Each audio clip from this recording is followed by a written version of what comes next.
આપનું હાર્દિક સ્વાગત છે। અમદાવાદ શહેરનો વટવા વિસ્તાર 34 વર્ષ પહેલાનું કંકાળ અને ખુલ્યો એક રાજ જે 34 વર્ષથી એક ખાર કૂવામાં દફન હતો। અમદાવાદ શહેરના વટવા વિસ્તારમાં 34 વર્ષ બાદ એક જે કંકાળ મળી આવ્યું તેમાં ક્રાઇમ બ્રાન્ચ તપાસ કરતા પહોંચી તેના કાતિલો સુધી અને ફરજાના ઉર્ફે શબનમના કાતિલોને આખરે અમદાવાદ શહેર ક્રાઇમ બ્રાન્ચે ઝડપી પાડ્યા છે। આવો વધુ વિગત માટે વાત કરીશું।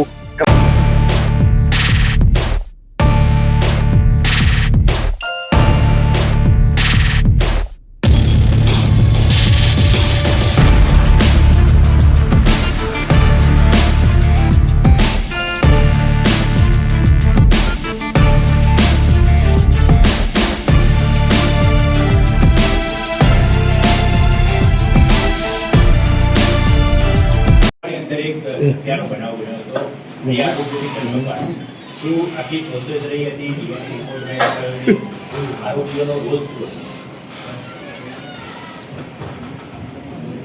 થોડા સમય અગાઉ ક્રાઇમ બ્રાન્ચને જે માહિતી મળી હતી કે કુતુબનગર ખાતેના 768 નંબરના સર્વે નંબરના બ્લોક નંબર 10ના મકાનમાં જે ધોળકાના રહેવાસી ફરજાના હતા તેમને મારીને એ મકાનની અંદર લાશને દાટેલો છે।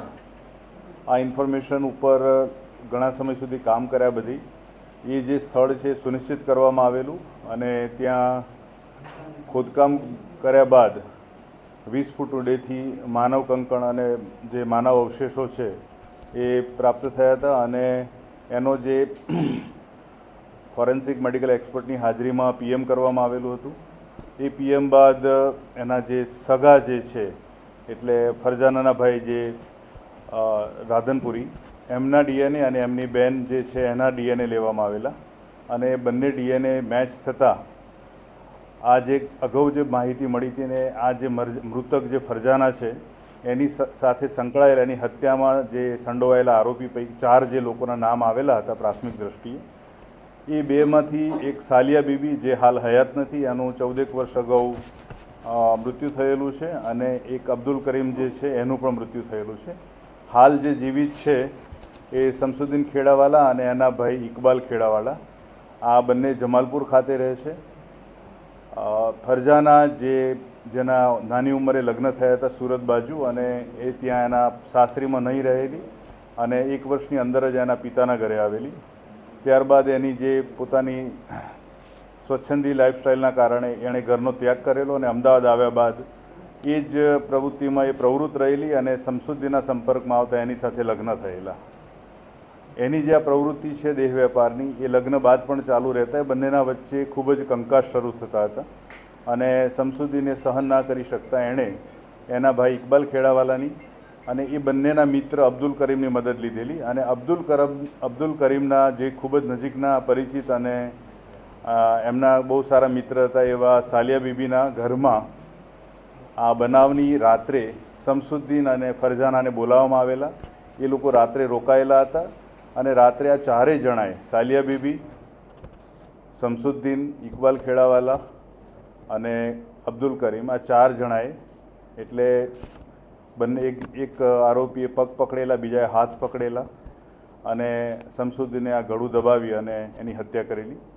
એ જે ઘર છે જે નંબર બતાવ્યો બ્લોક નંબર 10ના મકાનમાં ત્યાં અગાઉથી ખાડ કૂવા માટે ખાડો ખોદવામાં આવેલો હતો મકાનની ઓસરીમાં અને એ ખાડો તૈયાર હતો જેથી એને જે મારી નાખ્યા બાદ આ જે ફરજાનાનો મૃતદેહ છે એમાં દાટી દેવામાં આવેલો અને ત્યારબાદ ઉપર પ્લાસ્ટર પણ કરી દેવામાં આવેલું। આ લાંબા સમય પછીની જે ઘટનામાં ક્રમશઃ જે પ્રકારે આની જે ગૂંચો ઉકલતી ગઈ એ પ્રમાણે હાલ જે બંને આરોપીના જે નામ આવ્યા છે અને ફરજાના આ જે માનવ અવશેષો મળ્યા છે એ જે પ્રકારે માહિતી મળી હતી એ જ મહિલા ફરજાના છે અને ફરજાનાના આ જે સાયન્ટિફિક જે એનાલિસિસના બાદ એ નક્કી થયું છે કે આ મૃતકના જે માનવ કંકણ મળેલા છે એ ફરજાનાના જ છે। ફરજાનાના જે ડીએનએ છે એના ભાઈ અને બેન બંને સાથે સરખાવવામાં આવેલા અને આ પુરાવા મળતા અને શમસુદ્દીન સાથેના સંબંધોના પણ પુરાવા મળતા ગઈકાલે બંને આરોપીને અટક કરવામાં આવેલા છે અને આ બંને આરોપીઓને નામદાર કોર્ટમાં રજૂ કરી વધુ તપાસ અર્થે રિમાન્ડ ઉપર મેળવવામાં આવનાર છે। સાહેબ આ બંને ભાઈઓએ શું તકેદારી રાખી હતી કે ખાસ કરીને પોલીસ કે અન્ય કોઈ વ્યક્તિઓને આ બાબતની જાણ ન થાય?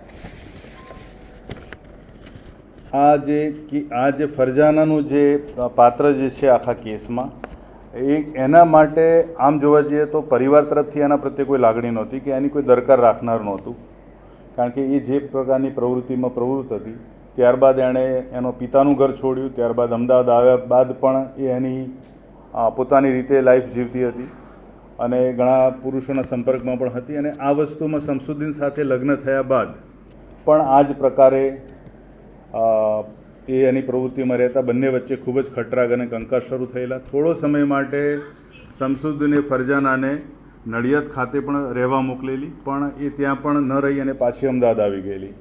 એટલે બધાને એટલે જે ચારે આરોપી છે એ પૈકી સાલિયા બાબીના ઘરનો ઉપયોગ થયો છે અને સાલિયા બીબીના જે સપોર્ટ મળ્યો, સહકાર મળ્યો આ ગુનાને અંજામ આપવા માટે એ છે. અબ્દુલ કરીમ જે છે એ ઇકબાલ ખેડાવાલા અને શમસુદ્દીન ખેડાવાલાના મિત્ર છે. અને આ જે આખી ઘટના જે છે એમાં મૃતકનું પાત્ર એવું નહોતું કે એની સાથે જોડાનાર વ્યક્તિઓ એના માટે કોઈ દરકાર કરતા હોય, અને એનો જે લાભ મળ્યો આરોપીઓને કે રાત્રે બોલાવ્યા પછી આ જે પ્રકારે એના હત્યા કરી અને દાટી દીધી એ બાદ એની સાથે સંપર્કમાં આવેલા તમામ લોકો અલગ રીતે જોડાયેલા હતા, કારણ કે એ દેહ વેપારમાં હતી. તો એ જે પ્રવૃત્તિ છે પ્રવૃત્તિના કારણે કોઈને દરકાર નહોતી કે આ મહિલાનું શું થયું, ક્યાં છે, કેમ નથી દેખાતી કે કોઈ પણ.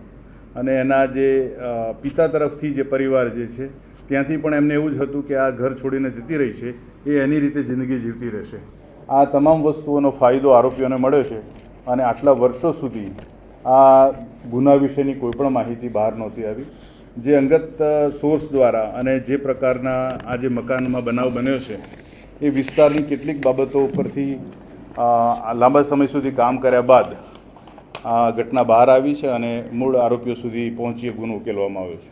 આરોપીઓનું બેકગ્રાઉન્ડ શું છે? શું કરે છે? આરોપીઓમાં જે શમસુદ્દીન છે અગાઉ અનાજ દળવાની ઘંટી ચલાવે છે, અને જે ઇકબાલ જે છે એ પણ અલગ અલગ પ્રકારનો છૂટક વેપાર ધંધો કરે છે.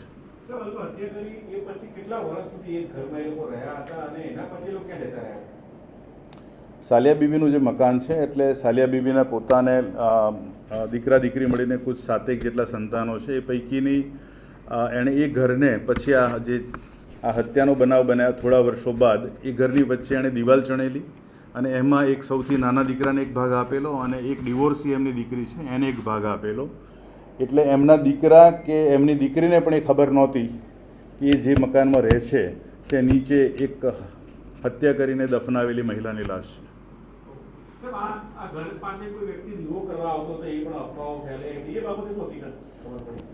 જે પ્રકારે અલગ અલગ પ્રકારની હિયરસે એટલે કે કર્ણોપકર્ણ જે વાતો ચાલે છે એવું કોઈ પણ તથ્ય અમને સામે નથી આવ્યું કે ત્યાં કોઈ દીવો કરવા આવતું હતું કે ત્યાં કોઈ ભૂત પ્રેત દેખાતા હતા. એ વાત છે કે આજુબાજુના લોકો એવું કહેતા હતા કે અહીંયા કોઈ પણ વ્યક્તિ રહેવા માટે પોતાની રીતે તૈયાર થતું નથી, એમને કોઈ પણ પ્રકારની આર્થિક કે બીજી મેડિકલ કે એવી બધી પ્રોબ્લેમ્સ આવતા હોય છે, એટલે ઘણા સમયથી આ મકાન બંધ હતું.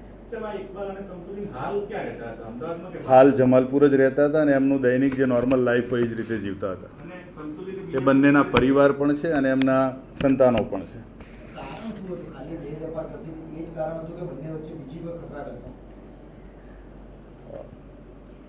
એક પરિણીત જે પરિવાર જે છે પતિ પત્નીનો, એમાં પત્ની જો દેહ વેપાર કરતી હોય તો એ મોટું કારણ બને છે કે પતિ એ વસ્તુને સ્વીકારે છે કે નહીં.